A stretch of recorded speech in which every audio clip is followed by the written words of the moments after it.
এই ভিডিওতে আপনাদের দেখাবো কিভাবে আপনারা মোবাইল ফোনের মাধ্যমে ই ভোটারের সাহায্যে আপনার যে ভোটার কার্ড তো আপনি সেটাকে ই ইপিক হিসেবে ডাউনলোড করতে পারেন বা ই ভোটার কার্ড হিসেবে আপনি আপনার ভোটার কার্ডটিকে ডাউনলোড করতে পারেন। ইপিক ভোটার কার্ড ডাউনলোডের ক্ষেত্রে আপনার যে কাজটি অবশ্যই করতে হবে সেটা আপনার ভোটার কার্ডের সাথে মোবাইল লিংক অবশ্যই থাকতে হবে। যদি আপনার ভোটার কার্ডের সাথে মোবাইল নাম্বার রেজিস্টার করা থাকে তাহলে আপনি আপনার যে ই ভোটার কার্ড বা ই পিক কার্ড সেটি আপনি সহজেই আপনার ফোন থেকে ডাউনলোড করতে পারবেন। তো প্রথমে আপনাকে ভোটার কার্ডের যে অ্যাপস প্লে স্টোর থেকে সেটি ডাউনলোড করে নিতে, ভোটার হেল্পলাইন বলে। যেহেতু আমার ডাউনলোড করা আছে তো আমি আপনাদের ডাইরেক্ট কিভাবে ভোটার কার্ডটি ডাউনলোড করবেন সে বিষয়টি দেখাচ্ছি। আপনাকে প্লে স্টোর থেকে প্রথমে কি করতে হবে, ভোটার হেল্পলাইন যে অ্যাপসটি আছে ইলেকশন কমিশনের সেটি আপনাকে ডাউনলোড করে নিতে হবে।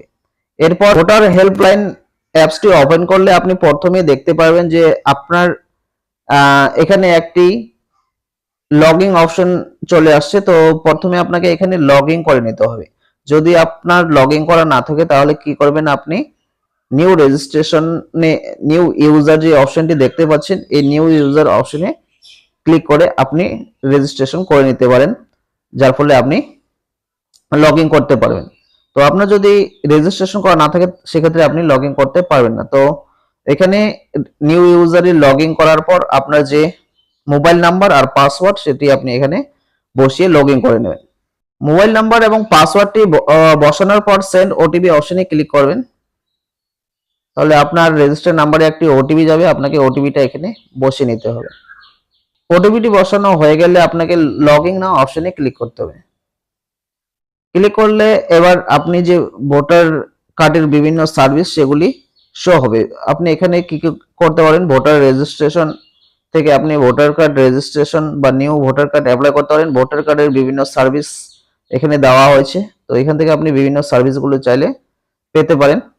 যেহেতু আমি আপনাদের দেখাবো কিভাবে আমরা ই ভোটার কার্ড ডাউনলোড করব, তাহলে আমরা যে অপশনটিতে যাব ই ইপিক ডাউনলোড ই ইপিক, আমরা এই অপশনটিতে ক্লিক করব। যদি আপনার কাছে ভোটার কার্ড থাকে আগে থেকেই আর আপনি চান সেটার ই ইপিক ডাউনলোড করতে, তাহলে আপনি উপরে yes I have epic number অপশনে ক্লিক করবেন। আর কি করতে পারেন, আপনার কাছে যদি রেফারেন্স নাম্বার থাকে তাহলে আপনি রেফারেন্স নাম্বার দিয়েও আপনার ই ইপিকটি ডাউনলোড করতে পারেন, অথবা আপনি সার্চ বাই ডিটেলস করেও আপনার ডিটেলস দিয়ে আপনার ই ইপিকটি ডাউনলোড করতেন। তো তিনটি অপশন দেওয়া হয়েছে। তো আমি এখানে আপনাদের প্রথম যে অপশনটি yes I have epic number, যেহেতু আমার ভোটার কার্ডের নাম্বার আছে সুতরাং আমি কি করব, yes I have epic number অপশনে ক্লিক করে আমার এপিক নাম্বারটি ডাউনলোড করে আপনাদের দেখাবো।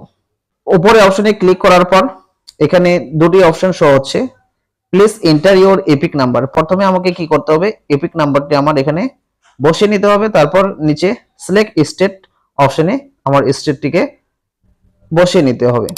তো আমি কি করব, এখানে আমার এপিক নাম্বারটি আর স্টেটটি ভালোভাবে বসিয়ে নেব।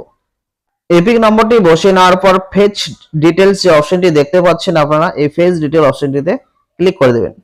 এবার দেখতেই পাচ্ছেন আমার যে ডিটেলস সেটি শো হচ্ছে। তো এবার কি করতে হবে, আপনাদের প্রসেস যে অপশনটি দেখতে পাচ্ছেন আপনি নিচে কোনায়, তো এখানে আপনি ক্লিক করে নেবেন।